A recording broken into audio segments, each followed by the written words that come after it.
Dr. Manuel Gil Antón, licenciado en Filosofía por la Universidad Iberoamericana, maestro en Ciencias, con especialidad en Sociología por la Facultad Latinoamericana de Ciencias Sociales, sede México, y doctor en Metodologías y Teoría de la Ciencia. Se desempeñó como catedrático en la Universidad Autónoma Metropolitana, en las unidades Azcapotzalco e Iztapalapa. Actualmente forma parte del Centro de Estudios Sociológicos del Colegio de México. Es integrante del Seminario de Educación Superior de la Universidad Nacional Autónoma de México y la red de investigadores sobre académicos, coordinado por el Dr. Jesús Francisco Galas Fontes, reconocida como Red de ANUES. Cuenta con el nivel 3 del Sistema Nacional de Investigadores. Es director académico de Educación Futura, primer portal periodístico sobre la educación en México. Señoras y señores, con ustedes, el Dr. Manuel Gil Antón, en su conferencia La Reforma Educativa en México, Desarrollo, Balance y Perspectiva. Muchísimas gracias por al Sistema Educativo Valladolid y a la Universidad Latinoamericana por invitarme a este congreso. Cuando hay ocasiones como esta, me acuerdo de un amigo que decía que cuando le invitaban algo que le gustaba, decía: de eso pido mi limosna. Y desde hace mucho tiempo, cualquier oportunidad que tenga, sobre todo una tan importante como esta, para compartir un punto de vista al respecto de la reforma educativa, vista por alguien que desde la sociología y con el mejor de los ánimos y con el más absoluto respeto a la actitud crítica que nos corresponde como ciudadanos, puede participar y decirles cómo la ve. Voy a hablar, como me han pedido, de la reforma en México, pero antes que eso quisiera decir cuál es el sentido de mi participación. Yo estoy convencido que en México vivimos habiendo invertido el valor de la palabra intelectual. Es decir, en México consideramos que los intelectuales más importantes del país son las personas que, muy destacadas, obtienen premios Nobel o están en la Academia Mexicana de la Ciencia o cualquier otra cosa de estas distinciones como el Sistema Nacional de Investigadores, eso. A mí me parece esto un error, porque los intelectuales más importantes del país son las y los profesores de la educación básica, porque son los que construyen con su trabajo y con mucha paciencia las estructuras cognitivas con las cuales luego todos los que somos vamos a poder seguir estudiando, aprendiendo, leyendo novelas, sabiéndonos comunicar con orden. La suerte de un país reside en el cimiento de su formación básica. Por eso es crucial atender a un asunto como el de la reforma educativa, porque si bien de ello no depende todo, sin ello el país no tiene futuro. Y es una gran pena cómo esta reforma educativa ha sido todo menos una reforma educativa. Y en consecuencia, hemos dejado otra vez pasar 6 años en los cuales se ha prometido que va a cambiar todo y como gato pardo no va a pasar nada. Esa es la realidad. Y por lo tanto, y estando aquí muchas maestras y maestros, yo quiero dedicar esta presentación a aquellos profesores que en mi caso y en el caso de todos nosotros nos enseñaron a leer, a escribir y a pensar con orden lógico. A ellos nos debemos y de ellos depende lo que luego todos podemos realizar. Me parece que la primera cuestión que quiero tratar es algo en lo que no hemos reparado. Es cómo fue llevada a cabo la reforma. Entonces, lo primero es la premura legislativa. Es decir, hubo una premura legislativa y la gran pregunta que hay es ¿qué pasó con el Congreso de la Unión? Porque el 1 de diciembre de 2012 toma posesión la actual Administración Federal, ustedes recuerdan esa fecha. El 2 de diciembre se firma el Pacto por México y solo 10 días después el Ejecutivo envía la iniciativa de reforma educativa. El 20, 10 días después, el Senado la aprueba, que fue la Cámara de origen. El 21 la Cámara de Diputados la aprueba.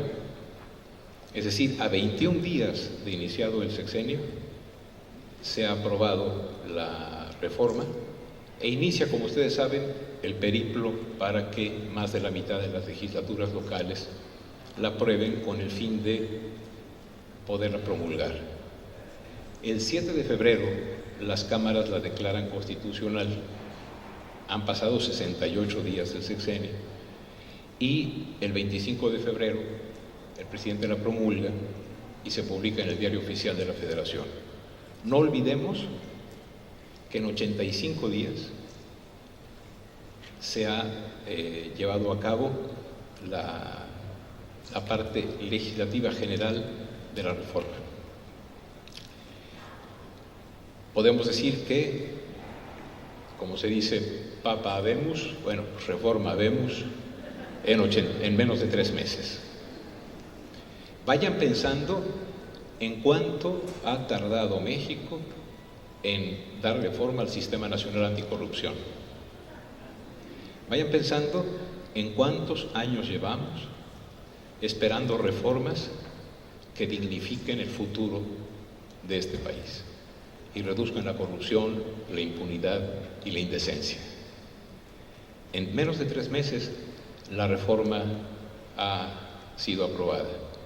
Y luego las leyes secundarias que se presentan el 13 de agosto del año que sigue, no se elaboran en el Congreso, estas leyes secundarias, y por el tiempo en el que se realizó la aprobación de la reforma, tampoco fue discutida en el Congreso.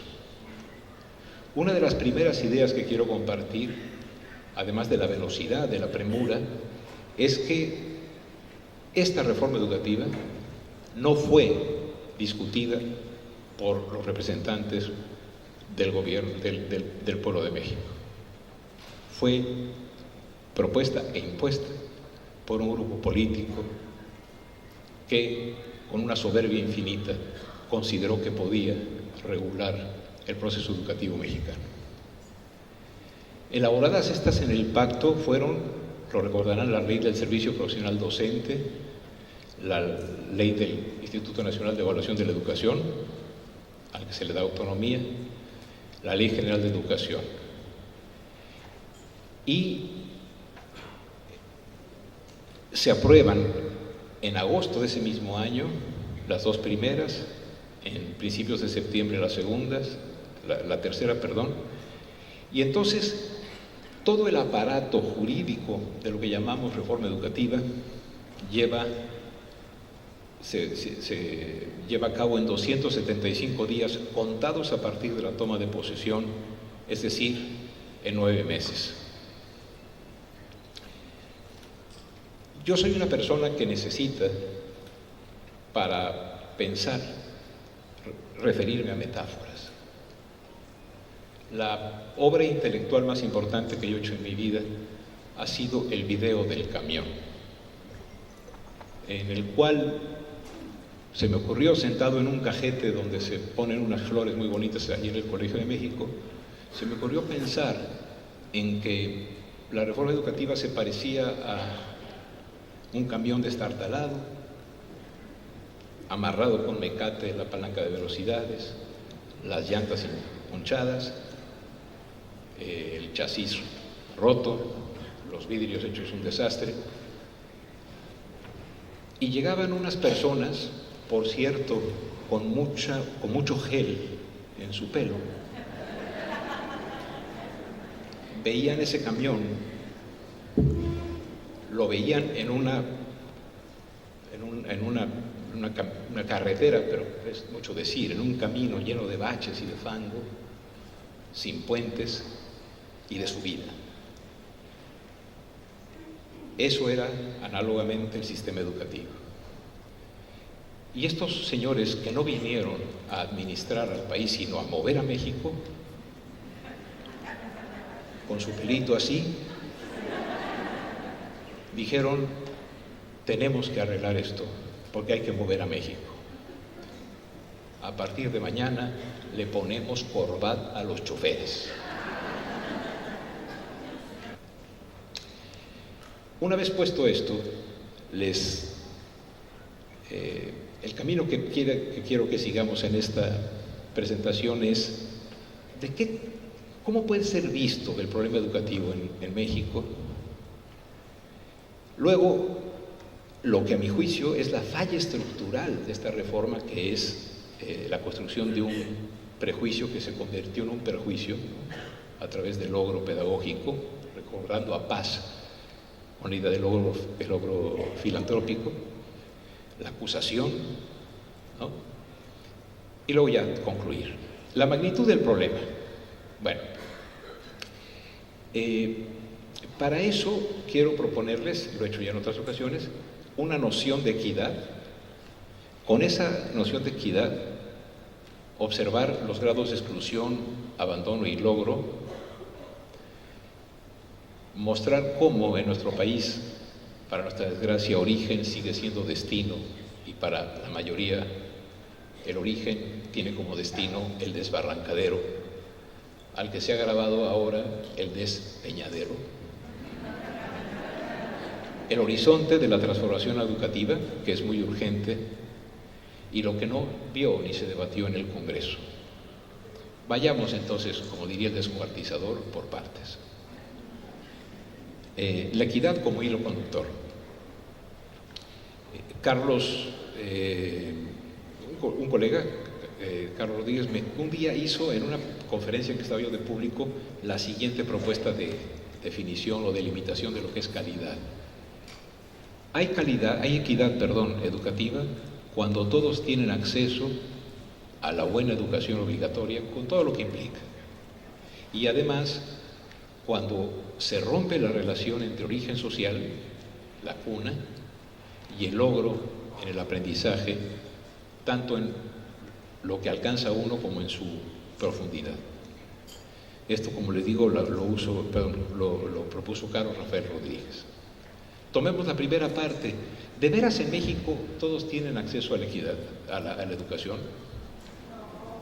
Bueno, aquí hay que tener mucho cuidado con una moneda falsa que circula en este país. La igualdad no es equidad. Dar a todos lo mismo en un país extraordinariamente desigual profundiza la desigualdad. Entonces, la segunda dimensión de la equidad es que el sistema educativo contribuya a cortar lo que antes de la modernidad se llamaba origen y destino, cuando los roles sociales estaban adscritos por nacencia y no eran adquiribles por desarrollo social. La que sigue es, para mi gusto, me acerco al final, una de las frases más importantes para criticar el proceso de evaluación, y es la siguiente: si no podemos medir lo que es valioso, vamos a acabar nada más valorando lo que es medible. Eso sirve para vivir, para criticar la reforma y para valorar toda relación humana. Decía don Antonio Machado que cualquier necio confunde valor y precio. Lo fuerte del proceso de enseñanza-aprendizaje, y ustedes lo saben muy bien, son una bola de intangibles, de recursos. Eso no es medible, sin embargo es valioso. Y la evaluación que estamos haciendo es ciega hacia lo que es valioso. Solo puede dar cuenta de lo medible. Por eso sus 120 reactivos de confusión múltiple. O una planeación pedagógica argumentada sin libros, como si yo pudiera preparar una clase sin que estuvieran mis libros ahí para echarme la mano, pues lo necesito, ¿no? Y además con empresas que me dicen de que pasa, usted nada más pague los 8,000 pesos y lo hacemos destacado. Es una evaluación que no tiene ningún sentido. ¿Por qué? Porque lo que sucede en la evaluación es un requisito laboral que no va a tener transformación en el aula. Y es lo peor que puede pasar. Y dos cosas: que ya no sea origen-destino, y sobre todo que ya no valga más en este país tener conocidos que conocimientos. Es algo con la que tenemos que pelear. En un país en que más vale tener conocidos que conocimientos, es un país en el cual está cerrada la posibilidad de la justicia. Déjenme decirles que hace 2 semanas escuché la frase más importante de hace muchísimos años. Cuando la PGR solicitaba disculpas públicas a 3 campesinas ñañús que fueron acusadas de secuestrar a 6 agentes federales, a 6 policías armados, Jacinta, Alberta y Teresa, estuvieron 3 años presas acusadas de secuestro y batallaron 11 años más con la ayuda del Centro PRO de Derechos Humanos para obligar a la PGR que les ofreciera una disculpa pública. Y lo hicieron. Y en ese momento, la hija de Jacinta, que se llama Estela y que es una profesora, de esas profesoras a las que vilipendiaron estos reformistas, dijo la siguiente frase: hasta que la dignidad se haga costumbre. Yo de todo corazón, al sistema de Valladolid, a mis compañeros profesores de todos los niveles de la escuela pública y privada de México les digo, y a todos mis conciudadanos, este país puede tener como proyecto político y como proyecto educativo construir las condiciones para que pronto ya la dignidad se haga costumbre. Hoy en el país, la dignidad del magisterio, la dignidad de la ciudadanía, la dignidad de los pobres y de las mujeres y de los que piensan o aman de otra manera, no se ha hecho costumbre. Hasta que la dignidad se haga costumbre. Muchas gracias.